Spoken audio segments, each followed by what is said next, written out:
Hello, everyone. We are back with another episode of With Love Soleil.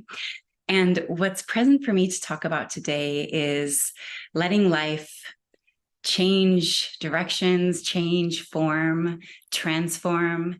I think that when you're really dedicated to the spiritual path, what ends up happening is that you find this sort of co-creation, co-commitment with the highest forces, with God, to say, use me in whatever way is going to facilitate my mission and is going to bring about the biggest opportunity for transformation within my own life, and to become in every capacity the person I'm here to be. And so what happens, and I know, and speaking from personal experience, is that over time you do transform. Everything in your reality transforms. I mean, if any of you have been on the spiritual path, you know that literally your body transforms, your body changes as you heal and you clear out the ways that you're blocked and clogged, so to speak, so that you can exist in your fullest form. And so there's a lot of surrendering, there's a lot of allowing, there's a lot of trusting how that's going to happen, because it is true that you can't necessarily predict or even plan fully in what way your life is going to go, or what's going to happen, or what form your life is going to take as you evolve and as the world evolves, because the world is evolving very quickly. And we are meeting up against some, I would say, kind of precipices of, is that even a word? We're going to go with it, of change within humanity and the evolution of humanity and where we're headed as a people, if off a cliff. Or to me, it's like we're at this kind of like V in the path of humanity, to either fall off a cliff and have to do it again in some other form, or ascend in a more real way, in a more collective way. And it's taken kind of all of the happenings up until this point throughout humanity, and then within our lifetimes, of course, to bring us to this place. And the same can be said on a micro level within each of our own lives, right? That we have been led in many different directions throughout our lifetimes in order to bring us to this place where always and forever we have this choice point to either continue the becoming, or to, at least find some comfort or mundaneness where you just kind of even out. And there's not right or wrong, right? It's up to you. I think that's why life is a co-creation, a co-collaboration, because so much of what happens and where you go and what you achieve is up to you. It's up to your willingness to evolve and to shift and to change and to flow with life as it carries you in different directions. And so, for me, when I look at, say, my career, right, that I have been for a long time now, as a Reiki healer, and been practicing that for over 10 years now. And even within my own practice, obviously I do one-on-one work, but I do also group works. I also teach yoga and teach meditation and other things too. So I have kind of branches off from the heartbeat of my work, which is energy work. But what I've really learned how to do is just continue to surrender how I think that's supposed to look, or how I think it should go, or even what I think I want out of a career. Because number one for me is the mission, which fundamentally for me is to facilitate the awakening of humanity. Obviously people healing is the crux of that. But I also know that me in real world and real time, existing in the way that I do and offering change from my own embodiment is also key. So while I understand, that there's only a certain cohort of people who would even pay for or sign up for a Reiki session, because majority of the planet doesn't even know what it is. I felt I have kept the promise to my mission that I will maintain my connection to the real world, so to speak, that, I'm not going to just plug out and tap into my spiritual work and not have anything to do with the world, that I'm going to still be human. And I think that the key and most of the mission for all of us is embodiment, right? It's to embody what you're here to do and who you're here to be.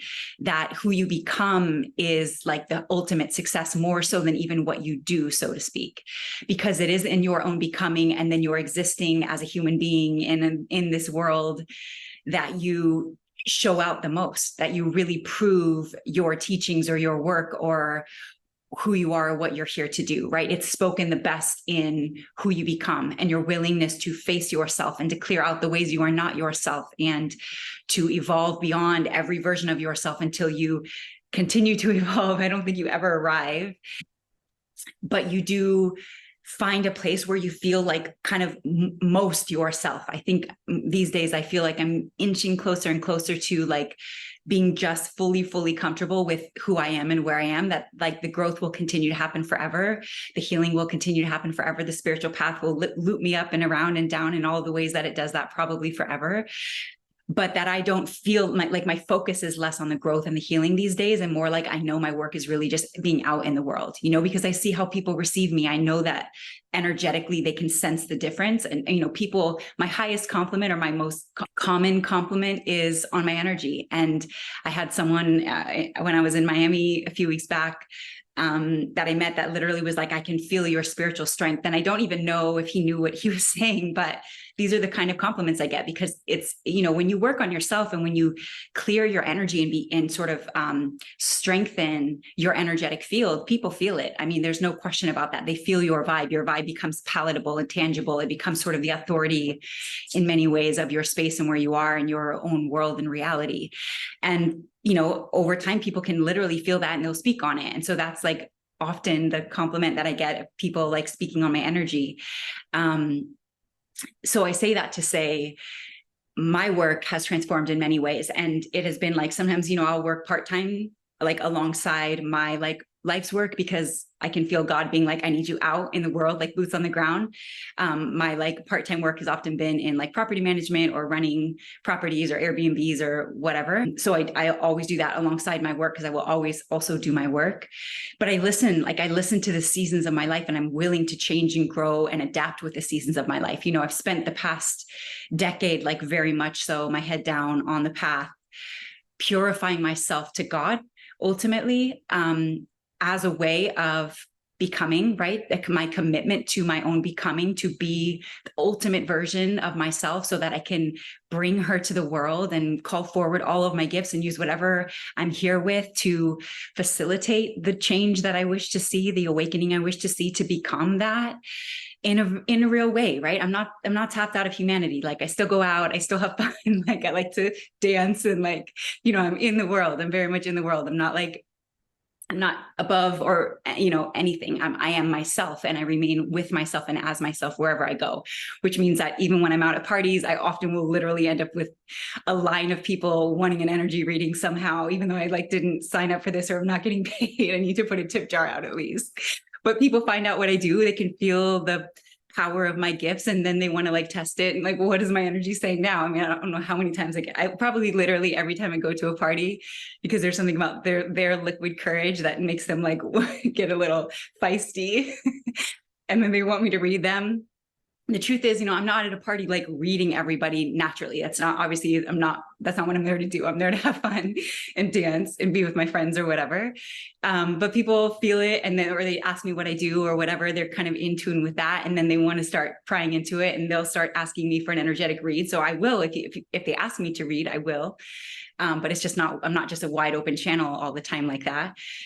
And I'm not in everybody's business. Like, you know, I'm reading the room, but I'm not like reading people individually to see what their energetic imprint is saying, like not unless that there's the permission and the consent given. But then one person will do that and somebody else will come and they'll see it's happening. So they get in line. Like this literally happens to me all the time. And I tell you that just to say that we integrate our gifts, we integrate who we are into everywhere we go, all that we do, you know, and people feel it and they are pinged by it because there's something within them that awakens to the fact that we can read energy and that we are connected energetically and that there's a unseen conversation happening all the time. Most are asleep too. Their third eye is closed too, but anybody who is awake to it or present with it offers that to the space. It offers that permission to go there and to be open to that and to be willing to realize that there's more happening than just this very basic 3D reality. So as life goes on and as you evolve and as life evolves and as humanity evolves, you're going to be called in different ways, right? So that's what I'm getting at here. The whole point of me saying all of this is to say that the mission takes many forms. And especially as you maintain your full commitment only to the mission versus like it looking a certain way or how you think it should go, then it's going to loop you into many different ways, right? Sometimes, like, even I worked a part-time job in like a wellness space, and I could tell the only reason I was sent there was to like do work in the space and to kind of eradicate something, we'll say. And then once that was done, it was like 6 months, the job was complete for me and I moved on. So it's non-attachment to even what you think you're going to do, right? Like and of course, when I was set out to take that role, I assumed I was there to take the role, and it, revealed itself pretty quickly to me that there was a lot more happening here, and my mission was much bigger than me taking on this role. So there's so much other factors at play. There's so much happening constantly. We live in a multidimensional reality. So while we are present with the 3D, because we can see it with our eyes and hear it and smell it, and like the physical senses, are in tune with the 3D reality, our spiritual senses are also in tune with a much larger reality that is the crux of what's really real and the bridge to moreness. And so when you're present with that, and when you just commit yourself to being the clearest vessel for your mission to embody itself for the purpose of your own evolution and the facilitation of the awakening of humanity, then, you're going to be put in, God's going to put you in like in many different ways over the course of your life. And, in the 10 years that I have spent and still going, I'm trying to kind of pull out of like being so deep in the healing and evolving. For me, during that time in my mind, it was like, well, yeah, this is for the mission, and you all have heard me say before, like I was convinced at some point that I wasn't here in this incarnation for like marriage or anything like that. I was more really just, I know my mission, and that's always going to be number one for me. So my like tagline was that I was married to the mission. And while I'm still present with, more recently, I felt this call into motherhood and to wifehood. And again, I don't know what that means. It could take many different forms, but I'm present with that change. I'm present with opening to deleting the story of being married to the mission. And that maybe much of my decades deep of my own work has been to facilitate my ability to be the best mother and wife possible. I don't know, and I'm not attached to one way or the other, but I can just hear when doors open. I can hear when doors open for me. And it's like, if nothing else, that preparation. So I sort of prepare for that. And then sometimes it's just that life wanted me to prepare for that because it was going to put me in over here, but this was the best way for it to ping me to be ready for this. So there's a full surrender and full opening and full allowing for yourself to be used as the vessel for ultimate change, for the evolution of humanity, and for whatever God needs from you, as you have proven yourself as one who can maintain God's work and to really stay on your spiritual path and to be committed first and foremost to your spiritual supremacy and spiritual evolution, and to then carry that out into the world wherein you offer everybody else the same opportunity. So I encourage you to really stay open, even in all capacities. Career is one way that I think we really identify ourselves with what we do for work. And especially in kind of the spiritual realm, a lot of people get caught up in thinking if they have spiritual gifts that it needs to translate directly to them being a reader or whatever it is, whatever the gift is. But sometimes, the work is to actually integrate that into society. So maybe you have these spiritual gifts, maybe you are a reader or a seer or whatever else, but life is like, no, I want you to like work in corporate, or I want you to X, Y, and Z. I want you to kind of do something in the human reality and bring those gifts with you. Because there is a lot of integration happening. There's a lot of rising of a new paradigm and of new leaders and of a new way of being. And so we're bringing that forward, and we have to do it in real time, right? We can do it with each other. We can talk, in our spiritual circles about what we're doing and how this feels and how this is going to go. But ultimately, the people need it too, right? The people need us too. Our service is to humanity, all of humanity, not just the small percentage of people who can like speak as we do, but those who have no idea what I'm talking about, because they do. When you sit in front of them and their body shakes a little bit, or they feel your energetic presence, or something within them pings because they can sense you have a gift, or you're like conversing with them energetically, they somehow know there's like an awakening, right? There's always like little small awakenings happening in your own energetic volume. So I do encourage you to be out in the world in real time, having fun, be a human still, right? There's too much bypassing that happens on the spiritual path and in the spiritual community, where they try to kind of like be above being human, but like this, you're here to do this thing.